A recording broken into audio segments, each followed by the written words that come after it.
Hello, কেমন আছো তোমরা সবাই? আমি তো ভালো আছি আলহামদুলিল্লাহ, আলহামদুলিল্লাহ। তো আমার ভাই অনেকগুলো গ্রাম থেকে ভুট্টা নিয়ে এসেছিল, সুইট বেবিকর্ন। সত্যি একদম বেবিকর্ন ছিল, এত ছোট ছোট আর একদম ফ্রেশ গাছ থেকে পেড়ে নিয়ে এসেছিল।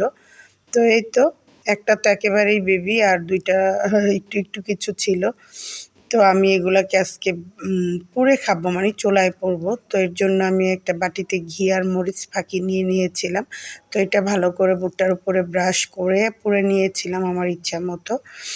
আর এই ছোট ছোট মানে ভুট্টা দিয়ে কিন্তু স্যুপ বা সি ফুড রান্না করলে এটার মধ্যে মোটা করে কেটে দিলে অনেক ভালো লাগে। আর ভুট্টা পোড়াতে পারে না এমন কোনো মানুষ নেই, আমার মনে হয় বাচ্চা কাচ্চা সবাই পোড়াতে পারে। আমি সেকেন্ড টাইম পোড়াচ্ছি। তো এই তো আমার পোড়া শেষ। আর এর উপরে আমি হচ্ছে চাট মশলা, বিট লবণ আর একটু লেবুর রস ভালো করে মিক্স করে উপরে দিয়ে নিয়েছিলাম। এত টেস্ট হয়েছিল, এত মজা হয়েছিল, সত্যি এইভাবে তোমরা খেয়ে দেখবা। আর এভাবেই সবাই খাও জানি। তো সবাই ভালো থাকবা, সুস্থ থাকবা, সাবধানে থাকবা।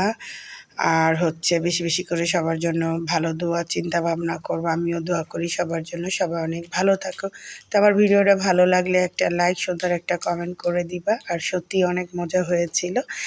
আর আমি তো দেখতে পাচ্ছ খুব মজা করে খাচ্ছিলাম। তো ভালো থাকো। Thank you for watching.